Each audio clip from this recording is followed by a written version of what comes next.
또 우리 성도님들이 이 코로나 바이러스 이후에 이제 2월 정도부터 교회를 못 나오시는 분도 상당히 좀 계세요. 그래서 이제 그분들이 안타까운데 그래서 기도하고 있고, 또 잘 나오시다가도 뭐 감기 때문이라도 조금만 뭐 미열만 있어도 전화를 하셔요. 그래서 미열 때문에 혹시나 해서 이번 주에는 못 갑니다, 이렇게 전화를 하셔요. 그래서 이제 그런 훈련들이 우리 교회만이 아니라 대한민국 교회 성도들에게 잘 돼 있는 것 같아요. 이 전염병 하에서 또 이제 우리 목사님들이 다 전화 신방을 하고 이렇게 합니다. 그래서 이제 건강하신 분들이, 아프지 않으신 분들이 교회에 이제 다 오시는 거예요. 오셔서 또 들어올 때 이렇게 발열 체크하고, 병원에 가면 저거밖에 안 하죠. 발열 체크밖에. 체크해서 또 들어오시고 손 씻고 마스크 쓰시고 이렇게 하시고 여러분이 진짜 2번, 3번 걸러서 오신 거예요. 그러니까 여기는 인간적으로 봐도 안전할 뿐만 아니라 더욱더 우리가 이렇게 최선을 다하고 기도할 때 하나님이 지켜주실 줄로 믿습니다. 그러니까 편안한 마음으로 병원보다 더 깨끗해요. 그러니까 편안한 마음으로 예배 드리시기 바랍니다. 자, 오늘 드디어 로마서 강해 이제 56번째 강해로 로마서를 전부 이렇게 마감하게 됐습니다. 참 하나님께 감사한 마음이 있어요. 오늘 우리가 읽은 본문은 사도 바울이 이제까지 가르쳐 왔던 로마서, 제가 55번에 걸쳐서 강의했던 로마서를 다 이렇게 요약하고 또 결론 짓고 하는 내용입니다. 짧은 3절이지만 이 안에 이 진리의 말씀이 다 들어가 있어요. 그리고 제일 마지막이 뭐로 끝나요? 지혜로우신 하나님께 세세무궁하도록 영광이 세세무궁하도록 있을지어다. 아멘. 이건 그냥 세세무궁하도록 있을지어다. 아멘. 이런 말씀이 아니고 감격해서 한 말. 세세무궁하도록 있을지어다. 아멘. 이런 의미예요. 이게 글로 써놨기 때문에 이게 다 안 들리는 거죠. 그래서 오늘 제목이 세세무궁하도록 영광 받으실 하나님입니다. 그렇게 로마서는 찬송으로 맞춰요. 그러니까 로마서는 복음으로 시작해서 하나님에 대한 찬송으로 끝납니다. 복음에 대해서 상세하게 설명을 했죠. 간단하게 요약하면 뭐예요? 뭐가 복음입니까? 하나님께서 죄인인 인간을 사랑하셨습니다. 그래서 외아들, 독생하신 외아들 예수님을 인간의 모습으로 이 땅에 보내셨습니다. 그리고 그분이 모든 인간의 죄를 대신 짊어지시고 십자가에서 죽으셨습니다. 그리고 3일 만에 부활하셨습니다. 그러므로 누구든지 예수 믿으면 죄사함 받고 구원받아 부활하여 영생을 누리게 됩니다. 핵심은 이거죠. 이 말씀을 깊이 묵상하고 또 묵상하다가 오늘 이 사도 바울이 감격한 거예요. 오늘 말씀. 이 놀라운 하나님의 은혜에 감격해가지고 하나님께 찬송과 영광을 돌리는 거예요. 이 영광이 세세무궁하도록, 이 놀라운 하나님의 은혜와 사랑, 이 세세무궁하도록 영원할지어다. 아멘. 여러분의 인생도 이렇게 시작하고 끝나기를 주의 이름으로 축복합니다. 자, 우리는 이 로마서를 통하여 인류를 향하신 하나님의 궁극적인 목적이 무엇인가를 알게 돼요. 첫째는 복음을 통하여 온 인류를 구원하는 것이죠. 둘째는 구원받은 모든 사람들로 하여금 하나님을 찬양하고 경배하고 예배하게 하는 것이에요. 이 로마서는 이 2가지 주제를 우리에게 잘 가르쳐주고 있습니다. 그러므로 인류를 향하신 하나님의 궁극적인 목적이죠. 2가지라면 이 땅에 존재하는 예수 믿고 구원받은 그리스도인들과 구원받은 사람들의 모임인 교회가 이 땅에 존재하는 궁극적인 목적도 역시 같아야 할 거예요. 그래서 우리 그리스도인들과 교회의 궁극적인 목적은 지난 시간에도 공부했죠. 복음을 전해서 온 세상을 구원하는 것이고, 2번째는 모든 성도가 한 마음으로 우리 하나님께 영원 무궁하도록 찬송과 경배를 드리는 거예요. 예배를 드리는 거예요. 이것을 위해서 교회가 존재한다. 그것을 잊어버리는 순간 교회는 갈 길을 잃어버리고 방향을 잃어버립니다. 그래서 교회는 인간들의 사교 모임이 될 수도 있고 인간들의 정치 모임이 될 수도 있어요. 그렇게 교회는 타락하는 거예요. 이것을 잊어버리기 때문에. 오늘 본문에는 이 전체를 요약하면서 사도 바울이 결론을 내립니다. 오늘 이 말씀을 통해 인류를 향하신 하나님의 궁극적인 목적, 또 우리 그리스도인들과 교회의 궁극적인 사명을 깨닫는 시간이 되기를 주의 이름으로 축복합니다. 자, 오늘 이제 본문으로 한번 들어가 보겠어요. 좀 자세히 전체적인 서론 얘기했으니까. 자, 사도 바울이 복음에 대해서 이제 이야기를 합니다. 자기가 이제까지 로마서 1장부터 쫙 복음에 대해서 가르쳐 왔잖아요. 복음이 뭐다 가르쳐 왔어요. 자, 그런데 이 복음에 대해서 이야기하면서 그냥 복음이라고 하지 않고 나의 복음이라고 얘기합니다. 나의 복음.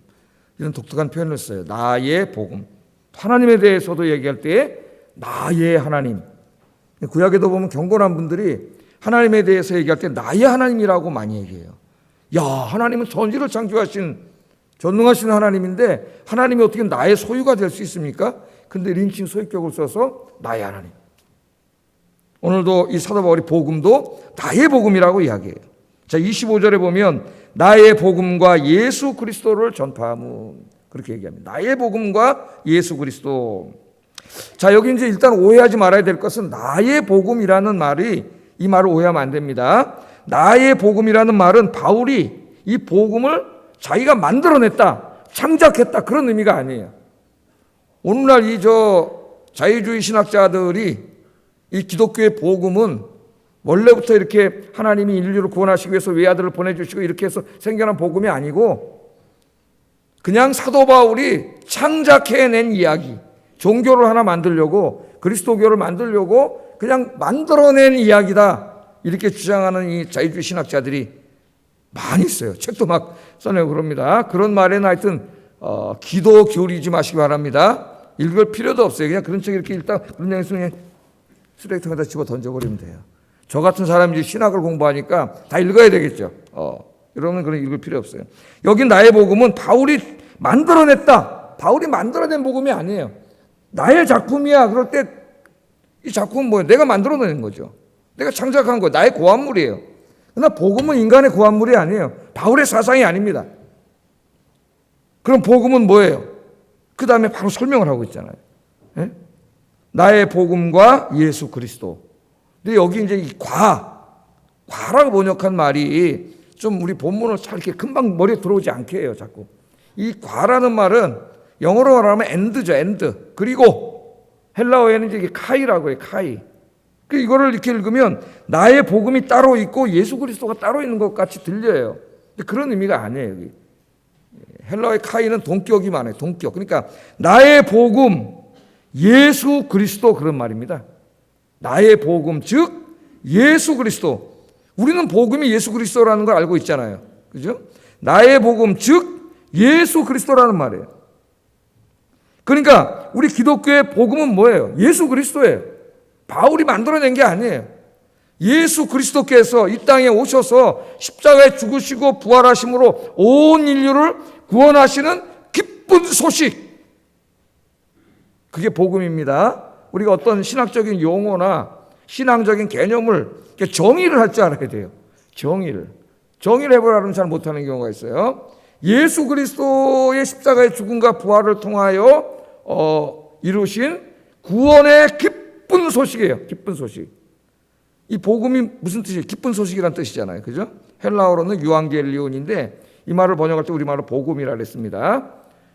원래 유앙겔리온은 무슨 뜻이냐면은 기쁜 소식이란 말인데 로마인들에게는 그게 뭐가 유앙겔리온이냐면은 새로운 황제가 등극했거나 그 황제가 다른 사람 나라와 전쟁을 해서 승리했거나 하는 이 소식을 유앙겔리온이라 그랬어요. 유앙겔리온.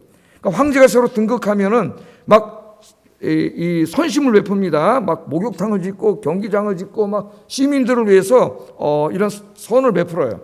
그러니까 황제가 새로 등극하면 굉장히 기쁜 일이에요. 로마 시민들에게는. 또 황제가 나가서 전쟁을 해서 승리해도 국경이 안정되고 치안이 안정되기 때문에 굉장히 기쁜 소식이에요. 그래서 로마인들은 복음이다 그러면 로마의 황제와 다 관계가 있습니다. 사도 바울이 예수님을 통해서 이루신 구원의 기쁜 소식을 한 단어로 뭐라고 얘기할까? 저 그레코 로만 시대 사람들이 딱 속 들어오게. 그래서 사용하는 언어가 유앙겔리온, 그 말을 갖다 사용한 거예요. 유앙겔리온. 여기 유앙겔리온이 있습니다. 그럼 로마인들이 야, 황제가 새로 등극했나? 황제가 또 어디 가서 승리했나? 황제가 우리를 위해서 무슨 시혜를 베풀었나? 이렇게 듣고 몰려올 거예요. 무슨 일 있었어? 그때 사도 바울은 로마 황제에 대해서 얘기하는 게 아니라 만왕의 왕이신 예수 그리스도에 대해서, 할렐루야, 그까지는 황제가 경제적으로 사회적으로 베풀어주는 시혜 정도가 아니라 죄사함과 그 영혼의 구원의 이 기쁜 소식에 대해서, 저 변방의 이방인들하고 싸워서 야만인들하고 싸워서 이긴 게 아니라 더 궁극적인 인류의 적인 어둠의 세력과 싸워서 승리한 소식에 대해서 이야기한 거예요. 제가 일부 때는 이 복음에 대해서는 자세히 설명을 안 했는데 시간이 부족해서, 복음은 바로 그런 의미입니다. 그래서 복음은 예수 그리스도와 동의어다. 나의 복음 즉 예수 그리스도, 그런 말입니다. 그런데 왜 사도 바울이 굳이 그냥 복음 즉 예수 그리스도 이렇게 해도 되는데 굳이 나의 복음이라고 했을까? 여기에 상당히 의미가 있어요. 그러니까 나의 복음이니까 바울이 자기 자신과 이 복음이 뭔가 상당히 밀접한 관련이 있고, 또 바울이 상당히 어떤 애착이 있고 사랑하고 그런 거죠. 그러니까 나의 복음이라는 거야. 이게 나의 책이야, 내 책이야, 내가 쓴 책이야. 그럼 여기 얼마나 애착이 있겠어요. 그래서 여기 나의라고 한 데는 의도적이다. 그러니까 어떤 의미가 있느냐? 한 3가지 정도 의미가 있습니다. 첫째, 나의 복음은 나를 구원한 복음이라는 의미가 있어요. 나를 구원해 주셨으니까 이 예수 그리스도가, 이게 나의 복음이에요. 나의 복음. 여러분에게도 여러분도 그렇게 말씀하셔도 돼요. 나의 복음이. 그 다음에는 바울을 구원해 주신 다음에 그 복음을 맡겼어요. 바울에게. 그래서 나에게 맡겨진 복음이라는 의미도 됩니다. 나에게 맡겨진 복음. 그 사명을 맡은 다음에 바울은 그 복음을 위해서 살았죠. 그래서 3번째는 내가 그것을 위해서 내 한평생을 살아냈던 복음.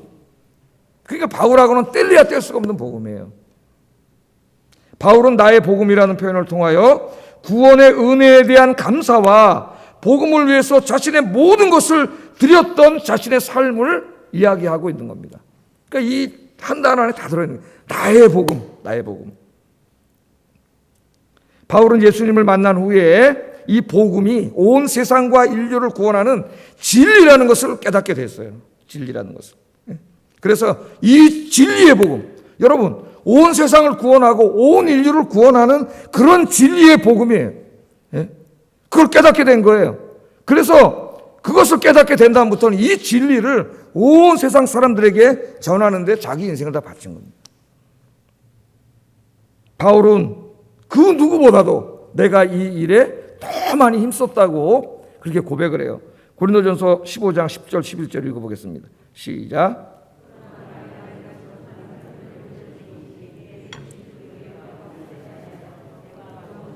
더 많이 수고하였으나 내가 아니요 오직 나와 함께 하신 하나님의 은혜로라. 그러므로 내나 저희나 이같이 전파하며 너희도 이같이 믿었느니라. 아멘. 이 복음의 진리, 이 복음이 인류에게 그들을 구원하는 진리라는 것을 깨달은 다음에는 이 복음을 위하여 살았는데, 이 복음의 은혜가 헛되지 않게 하기 위해. 복음의 은혜가 뭐예요? 하나님이 외아들까지 보내주시고 그 외아들이 십자가에서 자기 생명을 주기까지 성취하신 구원 아닙니까? 그런데 세상 사람들이 모르잖아요. 그냥 가만히 있으면 외아들을 희생해서 이루신 그 구원의 복음이 헛된 것이래. 헛된 것이래. 그래서 그게 헛되게 되지 않기 위해서 내가 수고했는데 다른 모든 사도들보다 더 많이 수고했다. 교만한 말을 하는 게 아닙니다. 자기의 원죄가 있기 때문에 그래. 바울이 기독교를 핍박했던 사람이잖아요. 바울은 늘 하나님 앞에 죄송한 마음을 갖고 살았어요. 왜? 자기가 바로 그 주님을 핍박했던 사람이거든. 그래서 이런 말을 하는 거예요. 그러나 그 수고도 다 내가 한 게 아니라 다 주님의 은혜입니다. 주님의 은혜입니다. 할렐루야. 보통 이렇게 많이 수고하고 이 많은 업적을 이루면 인간이 교만해져요. 근데 사도 바울은 그렇지 않잖아요. 이 모든 게 내가 한 게 아니고 다 하나님의 은혜입니다. 은혜를 한 겁니다. 그런 고백을 합니다. 그럼 도대체 어느 정도로 수고했느냐? 이걸 자세히 자기 한평생을 요약한 것이 고린도후서 11장 23절 27절 말씀.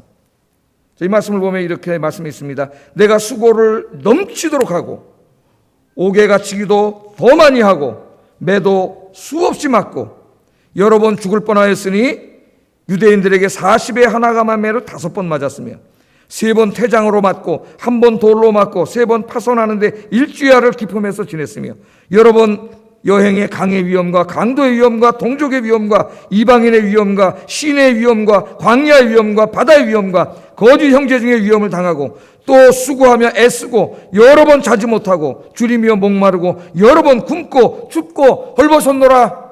아멘. 이 말씀을 읽으면은 목회자들인 우리 자신이 먼저 부끄러움을 느끼게 돼요. 주님을 믿으면서 주님께 부름을 받으면서 그 복음을 위하여 사도 바울은 여기 오늘 읽어보면은 무슨 편안하게 살았다는 말이 없어요. 복음을 위해서 내가 수고를 넘치도록 하고 그 다음부터 자기가 복음 때문에 당한 고난을 쫙 여기다 기록을 하고 있습니다. 그러나 오늘날 기독교가 타락해서 복음을 이용해서 오히려 자기의 이름을 내고 명예를 높이고 이 세상에 부경화를 누리려고 하는 이런 타락이 이루어지고 있어서 저 자신부터가 부끄럽고 우리가 안타깝습니다. 사도 바울은요 원래가 어떤 사람이에요? 이렇게 살 이유가 없는 사람이에요. 이 사람은 당대 최고학자입니다. 그레코로만 시대에 모든 철학과 수사학을 다 섭리한 최고학자예요. 또 자기 동족에게 존경받는 율법의 최고봉입니다. 구약의 최고학자예요. 그 다음에 그 당시에 모든 사람이 부러워하는 로마 시민권자예요. 사도행전을 읽어보면 재산도 상당히 있었어요. 주님을 위해서 다 드렸지만은. 그러니까 정말 사람들이 부러워할 만한 건 다 가진 사람이에요. 예수 믿기 전에는 사도 바울이 그것들을 얻기 위해서 아침부터 밤까지 열심히 살아가는 것을 진리라고 생각했어요. 우리 요한복음에 보면 빌라도가 예수님께 진리가 뭐냐고 묻지 않습니까? 진리가 뭐냐? 자기는 그 총독의 자리에 오르기 위해서 위 높은 권력자들에게 아부하고 아첨하고 온갖 못된 짓을 하고 거짓말하고 속이고 겉모술수를 쓰고 그렇게 살아서 그 총독 자리에 오른 거, 그렇게 살아오는 게 진리라고 생각했어요. 나는 이게 진리라고 생각하는데 당신은 진리가 뭐요?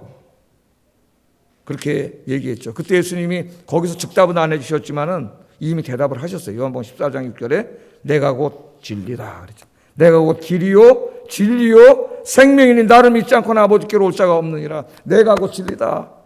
예수님이 그렇게 말씀을 하셨죠. 바울은 예수 믿기 전에는 적어도 그렇게 사는 게 진리라고 생각을 했어요.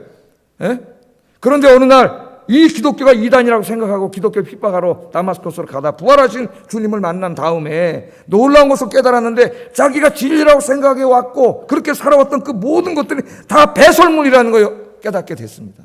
빌립보서 3장에 다 이거 똥 같은 것들인데 야 내가 이런 헛된 것들을 쫓아서 이렇게 살아왔구나 깨달았어요. 그때 정말 진리가 뭔지 알았죠. 십자가에 죽으시고 부활하신 예수 그리스도가 진리라는 걸 깨달았어요. 복음이 진리라는 걸 깨달았어요. 그래서 그 삶을 다 내려놓고 인생을 완전히 180도 터닝 포인트 터닝해가지고 이 생명을 구원하는 세상과 인류를 구원하는 진리 예수 그리스도를 증거하는데 자기 한평생을 다 바친 겁니다. 여러분은 진리를 찾으셨나요? 아멘이 안 나오네. 진리를 발견하셨습니까? 그것을 위해 살아야 하고 그것을 위해 죽을 수 있는 진리, 그것을 위해 나의 모든 것들을 다 드릴 수 있는 진리, 그것을 위해 오늘부터 죽을 때까지 내 한평생을 다 살 수 있는 진리, 그 진리를 우리는 발견한 사람이에요.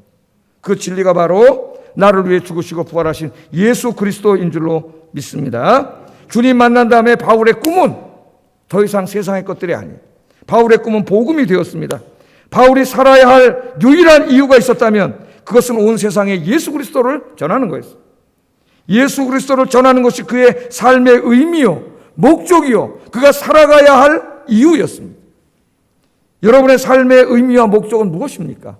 여러분이 앞으로 남은 인생을 살아야 할 이유가 무엇입니까? 예수 그리스도가 되기를 주의 이름으로 축복합니다.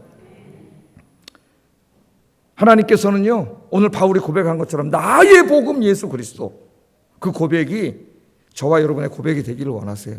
그래서 여러분들도 나중에 이제 이 세상 떠날 때 자식들 모아놓고 나의 복음 예수 그리스도, 내 이제까지 부족했지만 그래도 나의 복음 예수 그리스도를 위해서 살았다. 너희들도 이 진리이신 예수 그리스도를 위해 살다가 천국에서 만나자. 그렇게 만나고 천국 가시기를 주의 이름으로 축복합니다. 네. 자, 다음으로 바울은 이 복음에 대해서 고백을 한 다음에 자기 자신이 평생 동안 복음을 전하고 가르친 두 가지 목적에 대해서 이야기를 합니다. 두 가지 목적. 25절, 26절인데 이 구절이 상당히 어려워요. 어렵고 문장 구조도 어렵고 신학적으로도 상당히 논쟁이 되고 그런 말씀입니다. 25절, 26절 읽어보겠습니다. 시작.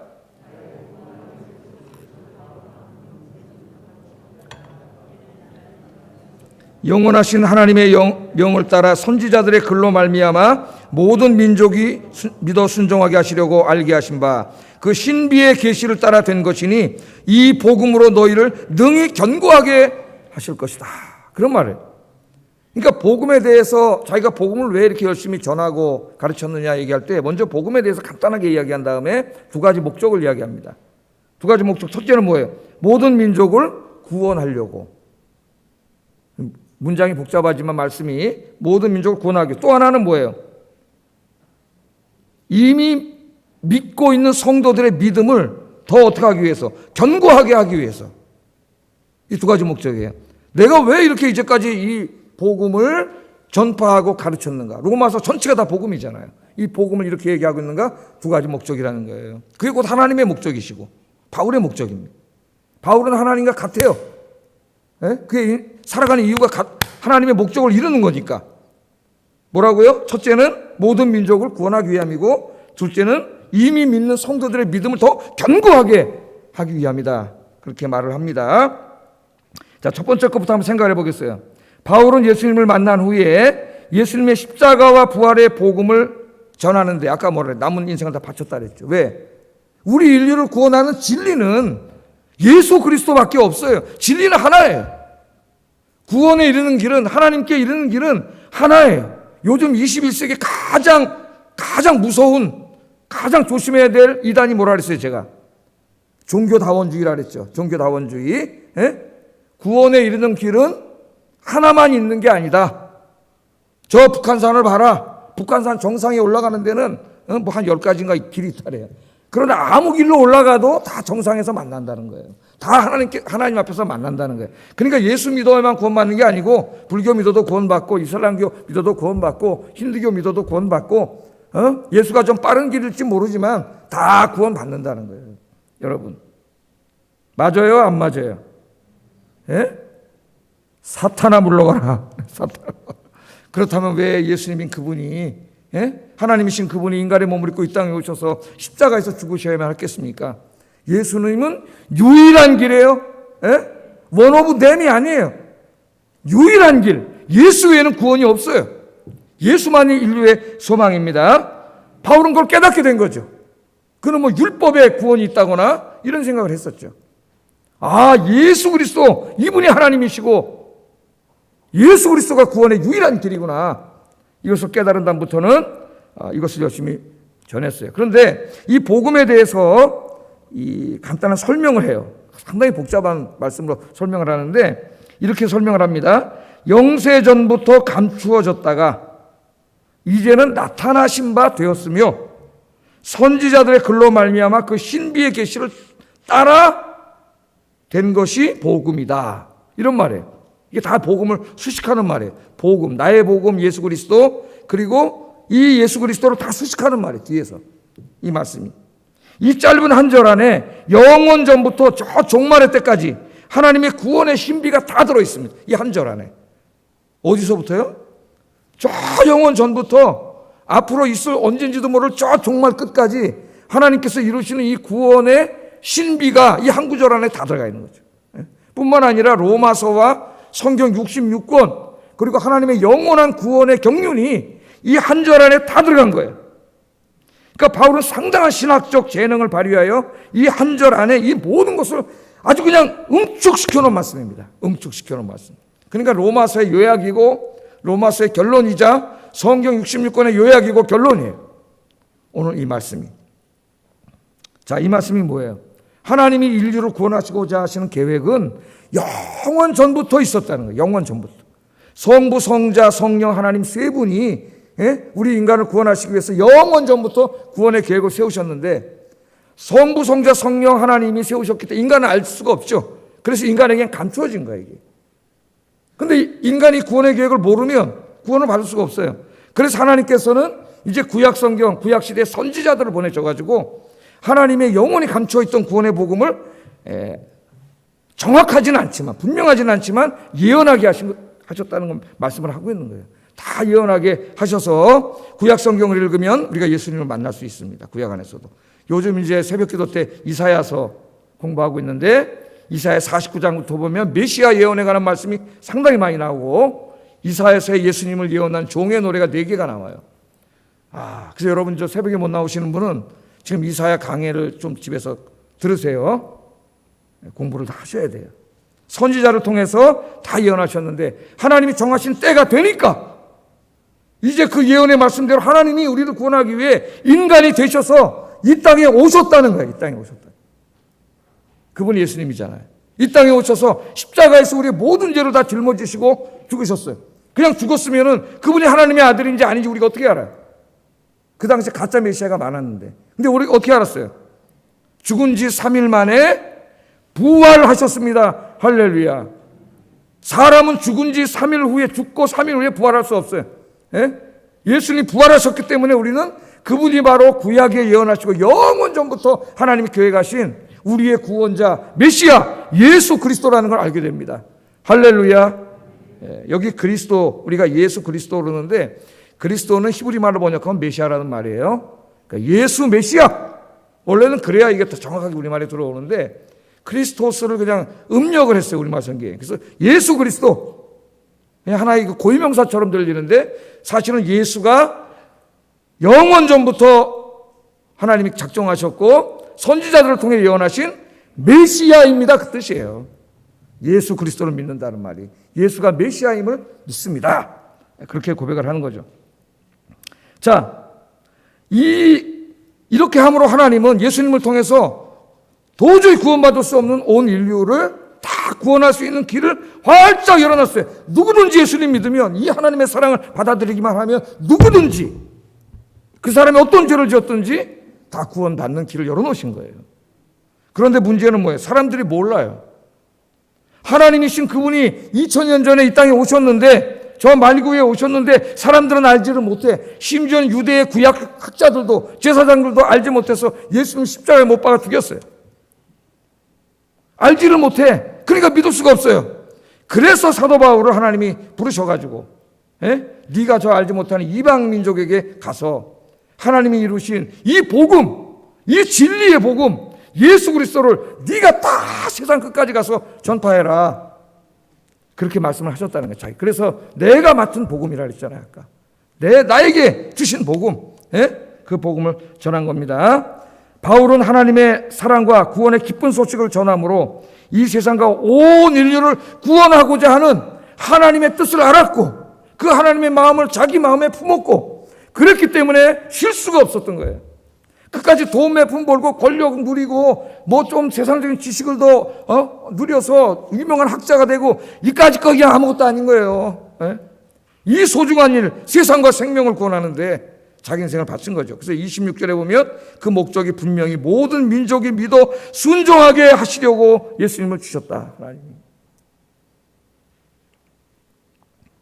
여러분, 인간은요 모두가 다 하나님의 형상으로 지음받은 하나님의 자식들이에요.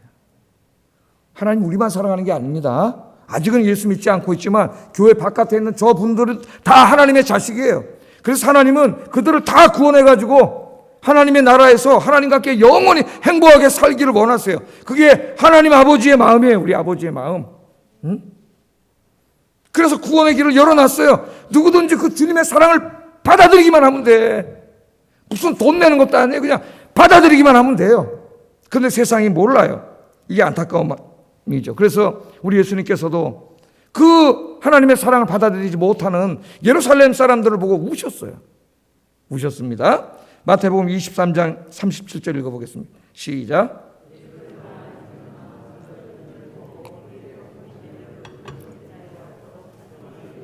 날개 아래에 모음같이 내가 내 자녀를 모으려 한 일이 몇 번이더냐.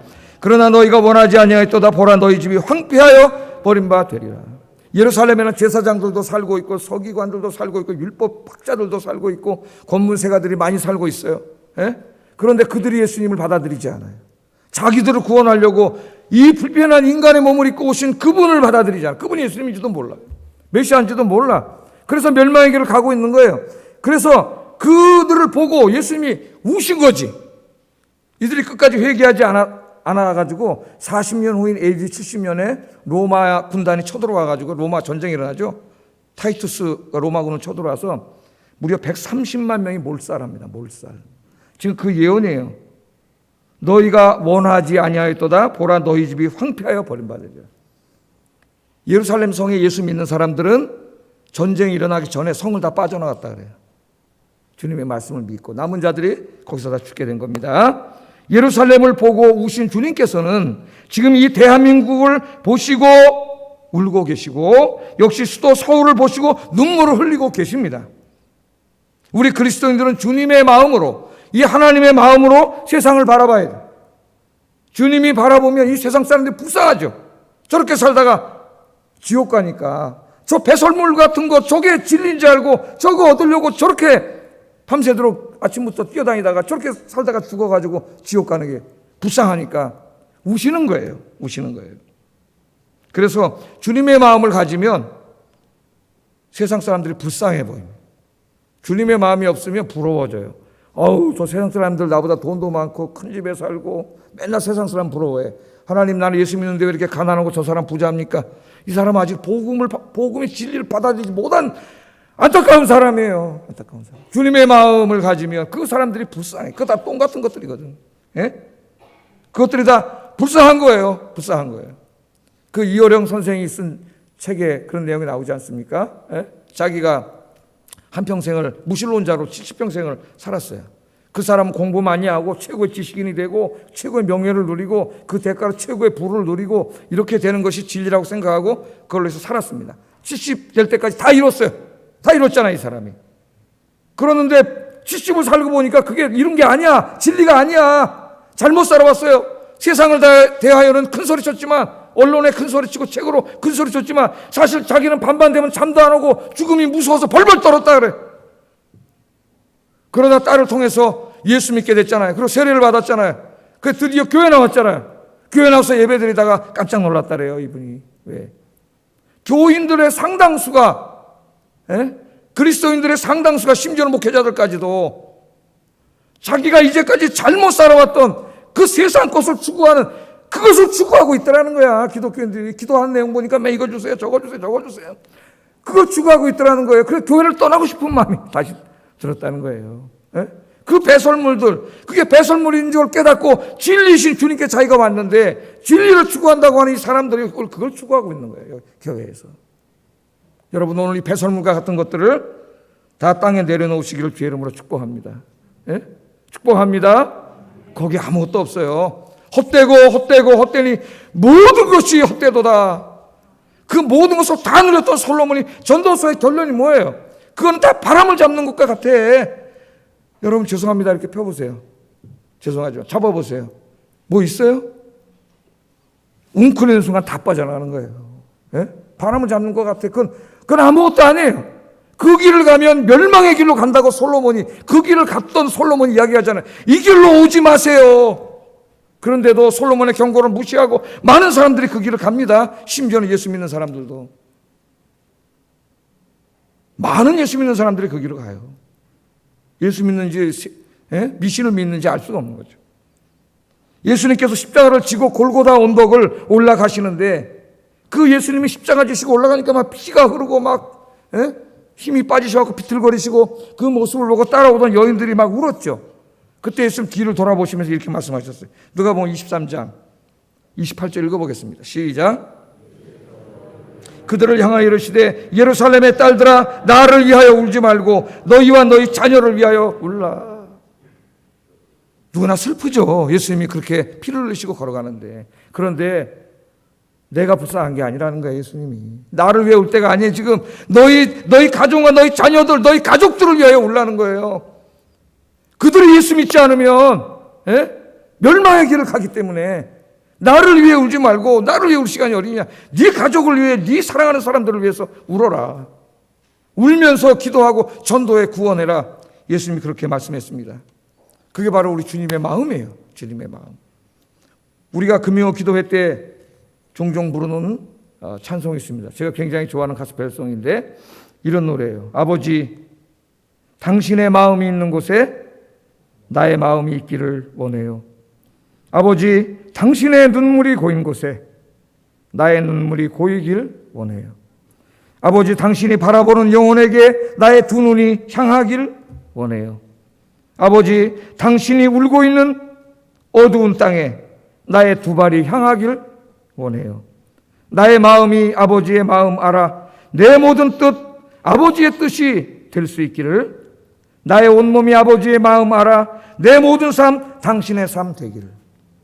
오늘 집에 가셔가지고 유튜브 들어가서 이렇게 탁 틀으면 찬송 여러 개 있어요.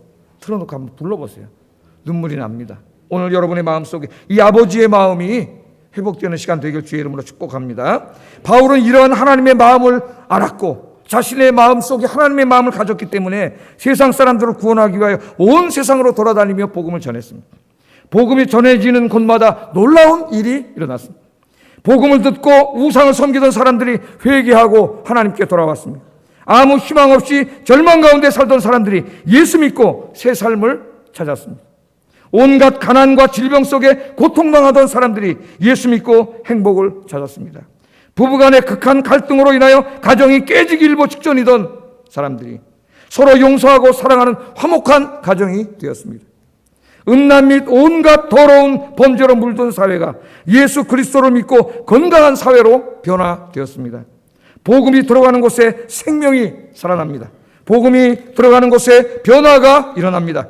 복음이 들어가는 곳에 회복이 일어납니다. 복음이 들어가는 곳에 치유가 일어납니다.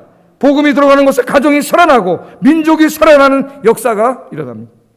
복음만이 소망입니다. 예수 그리스도만이 우리의 소망입니다.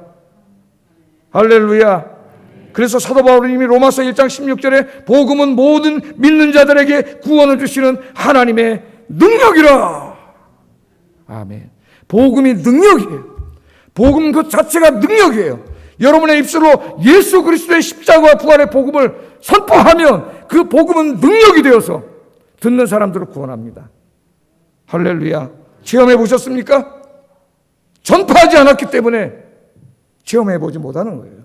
복음은 하나님의 능력이라는 것을 여러분 믿으시고 이 능력의 복음으로 많은 사람들의 영혼을 구원하는 여러분 되기를 주의 이름으로 축복합니다. 그러므로 이 세상에서 가장 가치 있는 일, 가장 보람 있는 일, 이 땅에 예수 그리스도를 전하는 거예요.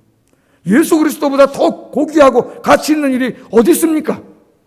이제는 예수 믿었다고 하는 것은 가치관의 변화가 일어나야 돼. 아직도 최고의 가치를 돈과 세상에 두고 있다면 아직 예수 믿는다 볼 수 없어요. 나의 최고의 가치, 나의 가장 소중한 분, 예수 그리스도가 되기를 주의 이름으로 축복합니다.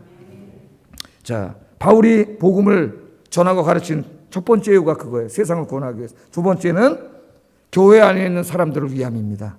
교회 안에 있는 사람들. 26절, 27절 읽어보겠습니다. 시작. 두 번째 복음의 능력이 뭐예요? 이 복음으로 능히 너희를 견고하게 하신다 그래요. 견고하게 하신다. 복음은요, 교회 밖에 있는 사람만 들어야 되는 게 아니에요. 복음은 교회 안에 있는 사람도 들어야 됩니다. 교회 안에 있는 사람도 끊임없이 복음에 대해서 들어야 하고 묵상해야 되고 읽어야 돼요. 공부해야 돼요. 복음은 우리를 구원할 뿐만 아니라 우리들이 하나님 앞에 서는 날까지 우리의 믿음을 굳건하게 합니다. 우리가 이 땅에 사는 동안 이 믿음을 끝까지 유지하고 산다는 게 쉬운 일이 아니에요. 어둠의 권세가 계속 역사합니다. 그러므로 복음의 진리 위에 굳건히 서 있지 않으면 우리의 믿음의 경주를 끝까지 갈 수 없어요. 주님은 복음을 통해서 우리의 믿음을 유지시키시고 더욱 성장시키시고 굳건하게 하세요.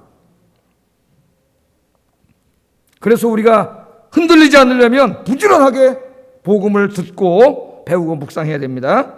영원 전부터 계획되었고 구약 성경을 통해 예언되었던 하나님의 구원 계획에 대해서, 성육신에 대해서, 예수님의 공생에 대해서, 십자가의 죽음에 대해서, 부활에 대해서, 승천에 대해서, 재림에 대해서, 하나님 나라에 대해서 예수님의 가르침, 이 귀한 말씀을 끊임없이 듣고 묵상해야 돼요.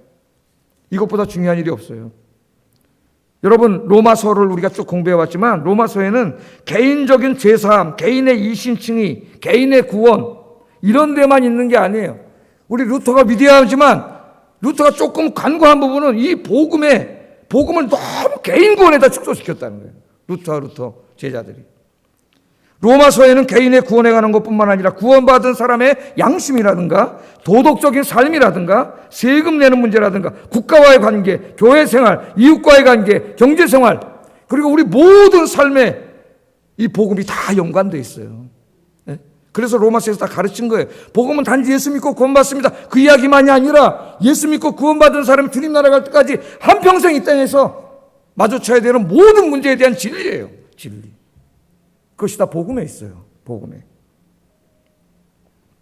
그래서 복음은 모든 믿는 자에게 구원을 주시는 하나님의 능력이며 또한 듣는 자에게 굳건한 믿음을 주는 하나님의 능력이기도 합니다. 그래서 열심히 예배 참석하고 설교도 열심히 듣고 성경도 열심히 묵상해. 사실은 성경 66권이 다 복음이에요. 복음. 이 말씀을 묵상함으로 주님 오실 때까지 여러분의 믿음이 더 성장하고 더 든든해지고 더 굳건해져서 절대로 흔들리지 않는 사람, 세상이 감당할 수 없는 사람, 그런 믿음의 사람이 되기를 주의 이름으로 축복합니다. 마지막으로 사도 바울은 복음 전도의 궁극적인 목적에 대해서 이야기하고 로마서의 대단원의 막을 내려요. 27절 마지막 절에 보면 영광이 세세 무궁하도록 있을지어다. 하나님께 영광이 세세 무궁하도록 있을지어다. 아멘. 그렇게 하고 마칩니다. 바울은 하나님 구원의 놀라운 은혜와 사랑에 대해서 말한 이후에 마지막으로 이 은혜와 사랑을 베풀어 주신 이 하나님을 찬양하고 하나님께 영광을 돌리고 있어요. 아까 제가 말했죠. 영원히 있을지어다. 아멘. 이런 게 아니라고. 영원히 있을지어다. 아멘. 여러분 성경을 읽다 설교를 듣다 막 은혜를 받으며 막 가슴이 복받쳐 오르고 눈물이 나고 막 그러지 않습니까? 바로 그거예요. 바로 여러분의 그 은혜에 감격하고 감사하고 막 가슴이 복받쳐 오르는 바로 그것이 뭐냐면 그게 찬양이에요. 찬양. 그게 예배예요. 예배. 찬양과 예배. 내 입으로만 노래를 부르는 게 찬양과 예배가 아니에요. 여기 앉아있는 것만 예배가 아니에요. 내 마음이 그 은혜에 감동해서 하나님을 높이고 하나님께 영광을 돌리는 게 예배예요. 여러분의 예배가 이 감격적인 예배가 되기를 주의 이름으로 축복합니다. 선교의 목적은 한 사람의 영혼을 구원하는 데서 끝이지 않습니다. 선교의 궁극적인 목적은 한 사람의 영혼을 구원하고 그 다음에 그 사람이 하나님께 찬양과 경배와 영광을 돌리게 하는 거예요. 그러므로 선교의 궁극적인 목적은 예배예요. 예배. 살아계신 하나님을 찬양하고 높이는 거예요. 그게 선교의 궁극적인 목적이라는 것을 잊으면 안 됩니다. 이 구원의 은혜에 감사한 사람은 항상 바울과 같은 감사와 감격이 있고 그 입술에 찬양과 감사가 넘쳐 흘러요. 날마다 하나님을 찬양하고 예배합니다. 찬양과 예배에 대한 막 갈망이 있어요. 갈망이. 목마르면 물을 먹고 싶은 것처럼 예배에 대한 갈망이 넘치는 거예요. 그래서 영국의 침례교 목사였던 조셉 스웨인이라고 하는 목사님은 이 은혜를 깨달은 다음에 이렇게 기도를 했습니다. 찬송가 가사예요. 95장. 나의 기쁨, 나의 소망 되시며 나의 생명이 되신 주. 그 다음 잘 보세요. 밤낮 불러서 찬송을 드려도 늘 아쉬운 마음뿐일세. 아멘. 이게 구원받고 은혜 받은 사람의 마음이에요.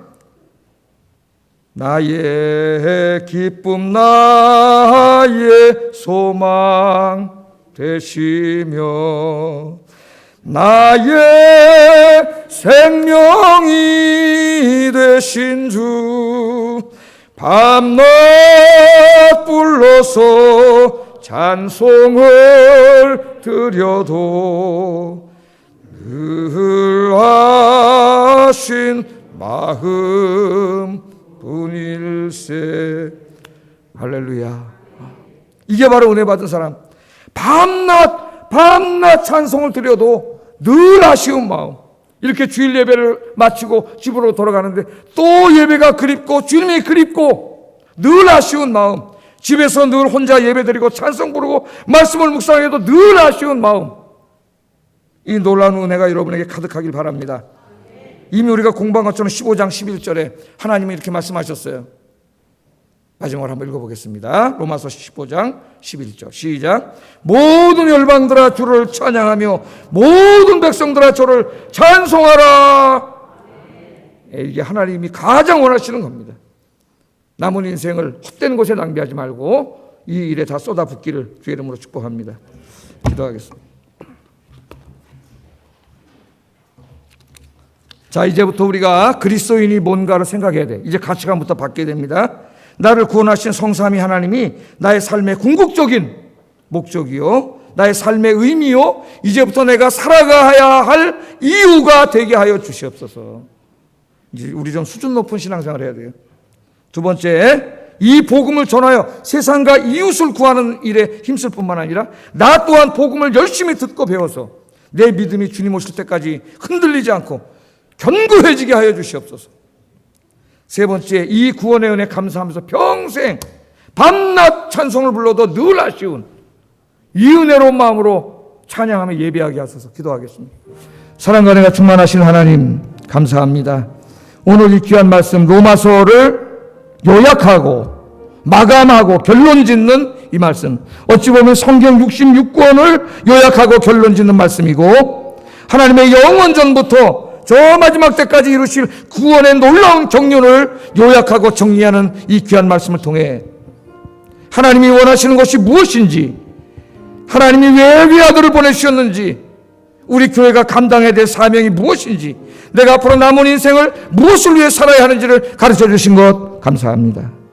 내 남은 인생, 이제 내 삶의 이유와 목적, 내가 살아가야 할 이유가 주님이 되게 하여 주시옵소서. 그리고 남은 인생을 복음을 열심히 증거해 많은 생명을 구원하고 나 역시 복음을 열심히 들어 내 믿음이 더욱더 굳건해지게 하여 주시옵소서. 이 놀라운 하나님의 은혜 감사하며 밤낮 불러도 밤낮 찬송해도 늘 아쉬운 마음뿐인 예배에 대한 갈망과 은혜로 가득한 마음으로 하나님을 찬양하고 예배하게 하소서. 예수님 이름으로 기도드립니다. 아멘.